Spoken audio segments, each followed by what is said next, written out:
পর্যায়ে আমি একটি বলতে চাই যে এটা প্রাসঙ্গিক প্রশ্ন, যে আসলে হুজুর আমরা যে জানি ক্ষুদ্র জ্ঞানী আমি যতটুকু জানি যে বা আরেকজন বলেছে, প্রশ্ন করেছেন কাদির আল হাসান, পাশাপাশি আরো একজন বলছিলেন, আমি শুনছিলাম যে দেশ পরিচালনা করা নারীদের জন্য হারাম। ওই জায়গায় বেগম জিয়া 3 বারের প্রধানমন্ত্রী ছিলেন যদি আমার ভুল না হয়, এবং উনি একজন মানে প্রধানমন্ত্রী ছিলেন, বাট হারাম পর্যায়ে আমরা যদিও জানি, কিন্তু উনার জানাজার নামাজ কিন্তু কে পড়াইছেন, বড় একজন আলেম আব্দুল মালিক সাহেব পড়াইছেন। তো এটা কতটুকু যুক্তিসঙ্গত সেটা বিষয়ে আমরা জানতে চাই। মাশাআল্লাহ, সুন্দর প্রশ্ন। তো বিষয়টা হলো আপনি যে প্রশ্ন করেছেন, প্রশ্নটা হচ্ছে যৌক্তিক মান্য নিলাম যে যেহেতু নারী নেতৃত্ব হারাম, যেহেতু আবার নারী নেতৃত্ব হারাম হওয়ার পরে যে এই মহিলা নেতৃত্ব দান করলেন বাংলাদেশে, উনার জানাজা আবার বড় আলিম পড়ালেন, এটা কেমন কথা? তো এটা যখন হারাম একটা কাজ করলেন উনি, এরপরে আবার কেন উনার জানাজা নামাজ একজন আলিম পড়ালেন বা বড় আলিম পড়ালেন? এটা সুন্দর একটা কথা, কিন্তু একটা জিনিস মনে রাখবেন, নারী নেতৃত্ব হারাম একটা কথা ঠিক। আল্লাহ তাআলা কোরআন শরীফের মধ্যে বলেছেন, আর-রিজালু কাওয়ামুনা আলান নিসাই বিমা ফাদ্দালাল্লাহু বা'দাহুম আলা বা'দ, পুরুষগণ মহিলাদের উপর কর্তৃত্ব করবে। তো এখন যদি দেশের একজন প্রধান, দেশের সর্বপ্রধান যদি নারী হয়ে যায়, তাহলে সকল পুরুষের উপরে তো নারী চলে গেল, তাহলে নারীদের উপর পুরুষদের মুরব্বিয়ানা চলবে, এ কথা তো থাকে না। এটা আল্লাহ তাআলার বিধান হলো যে মহিলাদের জন্য আল্লাহ তাআলা নির্ধারণ করে দিয়েছেন, উনারা নেতৃত্বের জন্য মহিলাদেরকে আল্লাহ তাআলা কোনো পদ দেননি, এবং ইসলামও এটাকে সমর্থন করে না। হ্যাঁ, মহিলা যদি জ্ঞানে গুণে অনেক ধরনের কাজের উপযুক্ত হয়ে যান, তাহলে উনি অনেক ধরনের কাজ করবেন, কিন্তু কোনো পুরুষকে নিচে রেখে উনি উপরে কর্তৃত্ব চালাবেন, এটা ওনার জন্য কোনো সময় ইসলাম সমর্থন করে না। উনি যদি জ্ঞানী গুণী হন, তাহলে বিভিন্ন সময় বিভিন্ন বড় পদ বা বড় কাজ তিনি তার দ্বারা আঞ্জাম হতে পারে, দেশের কোনো কাজ তিনি করতে পারেন, কিন্তু পর্দায় থেকে তিনি সেই কাজগুলো করবেন। কিন্তু দেশের সর্বপ্রধান হয়ে যাবেন, এটা ইসলাম সমর্থন করেন, এটা কথা ঠিক। তো এই যে সমর্থন করে না ইসলাম, এই সমর্থন না করা সত্ত্বেও আমরা তো ওনাকে প্রধানমন্ত্রী বানিয়ে দিলাম, তাহলে ভুলটা তো আমরা করেছি। আমরা ওনাকে প্রধানমন্ত্রী বানানোর কথা না আল্লাহ তাআলার আইনে, কিন্তু আমরা তো ওনাকে ভোট দিয়ে ওনাকে জয়যুক্ত করে ওনাকে প্রধানমন্ত্রী বানালাম, তাহলে দোষ আমরা করেছি। প্রথমে তো দোষ আমাদের উপরে আসবে।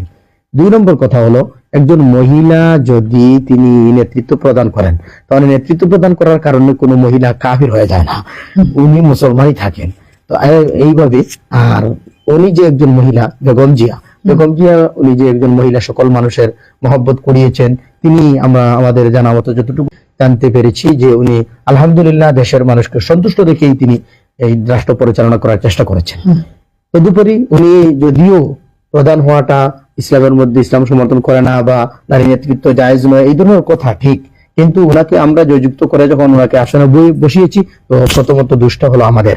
2 নম্বর কথা হলো, উনি আসনে বসার কারণে উনি যে ইমান থেকে সরে গেছেন এমন কোনো কথা নয়, উনি উনার ইমানের উপরই আছেন। পরবর্তীতে উনি যখন মারা গেছেন, উনি এই ইমান নিয়েই মারা গেছে। আমাদের যতটুকু আমরা জানি যে উনি তো ইসলামের বিরুদ্ধে কোনো কথা বলেন নাই, বা ইসলামের বিরুদ্ধে কোনো আইন করেন নাই, বা ইসলামের বিরুদ্ধে জেনে বুঝে উনি চলে যান নাই, বা কোনো নাস্তিকতা হয় এই ধরনের কোনো কথা বলেন নাই। যে এই ধরনের কথা আমরা অতীতে গত 16 বছরের নেত্রী থেকে শুনেছি যে মা গজে চড়ে এসেছেন, এজন্য ফল ভালো হয়েছে, এই ধরনের কোনো নাস্তিক মনহান বা নাস্তিকতার মূলক কোনো কথা আমরা এই বেগম জিয়া থেকে শুনি নাই। সুতরাং বোঝা গেল উনি একজন খাঁটি মুসলমান। তো উনি একজন খাঁটি মুসলমান হওয়ার পরে উনি যখন মারা গেলেন, তখন তো অবশ্যই বড় আলিম ওনার জানাজার নামাজ পড়ানোর কথা।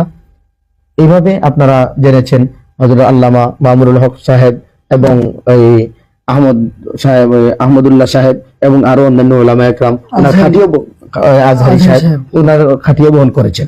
তো এটা তো উলামায়ে কেরাম সওয়াবের নিয়তেই করেছেন, এটাও সওয়াব আছে। কোনো মানুষকে খাটিয়া বহন করে নিয়ে যাও, এটা সওয়াবের কাজ। তো ওনারা এটা করেছেন। তো উলামায়ে কেরাম ওনাকে বহন করেছেন।